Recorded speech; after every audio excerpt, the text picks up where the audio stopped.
Dear students, हम पढ़ रहे हैं चैप्टर नंबर 10 रेस्पिरेशन।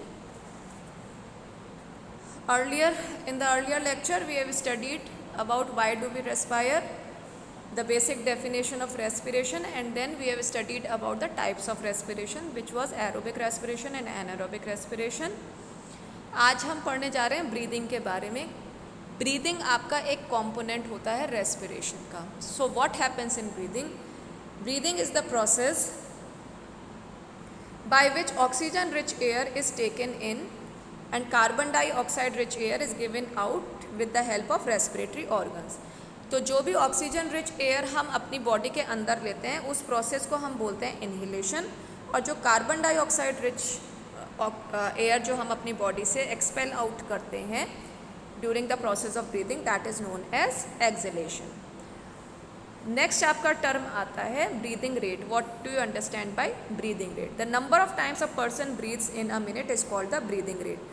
तो एक मिनट में कितनी बार हम ब्रीदिंग कर रहे हैं, मतलब कि इनहेलेशन कर रहे हैं एंड एक्सहेलेशन कर रहे हैं, that is the number of breaths per minute. इसको हम कैसे कैटेगराइज करते हैं? हम बोलते हैं breathing rate. Okay, so when a person needs more energy he breathes faster, more oxygen is supplied to the cell and more food is broken down and more energy is released। जब भी हमको ज़्यादा energy की आवश्यकता होती है तो हम जो है ब्रीदिंग हमारी तेज़ हो जाती है। जब हमारी ब्रीदिंग तेज़ होगी तो ऑक्सीजन जो है हमारे अंदर ज़्यादा सप्लाई होगी। जब ऑक्सीजन ज़्यादा सप्लाई होगी तो जो भी फूड मटेरियल है वो ब्रेक डाउन जल्दी होएगा और वो एनर्जी भी रिलीज़ करेगा। ज़्यादा से ज़्यादा एनर्जी हमारी बॉडी को मिलेगी and we will be able to do the things properly.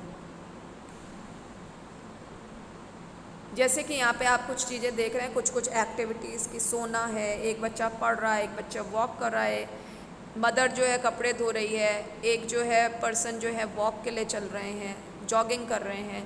तो हर एक एक्टिविटी में आपका ब्रीदिंग रेट डिफरेंट है। जब आप सो रहे हैं तो आपका ब्रीदिंग रेट बहुत कम है, नॉर्मल है।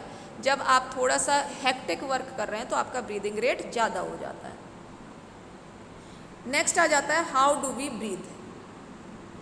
तो जो सिस्टम हमारी बॉडी में ब्रीदिंग के लिए हेल्पफुल है that is the respiratory system. Main parts हमारे रेस्पिरेटरी सिस्टम के nostril, nasal cavity, wind pipe, lungs and diaphragms होते हैं।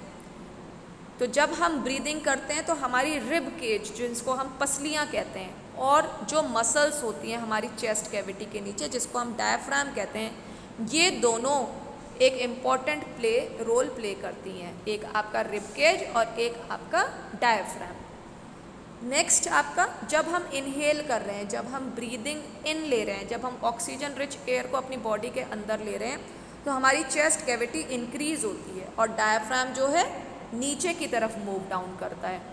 और एयर में क्योंकि जो है उस टाइम पे हमारा साइज़ जो है लंग्स का बढ़ जाता है तो एयर एंटर करती है। जब हम एक्सहेल करते हैं, ब्रीथ आउट करते हैं, तो चेस्ट कैविटी हमारी रिड्यूस हो जाती है साइज़ में। डायफ्राम जो है वो मूव अप करता है और एयर जो है वो पुश होती है जिससे कि लंग्स के बाहर एयर मूव आउट होती है। तो यहाँ पे जो आपको ये पहली फिगर दिख रही है ये हमारे ह्यूमन रेस्पिरेटरी सिस्टम की फिगर है। नेक्स्ट जो आप देख रहे हैं यहाँ पे ये breathing in and breathing out की फिगर है, ठीक है, इनहेलेशन और एक्सहेलेशन की फिगर है।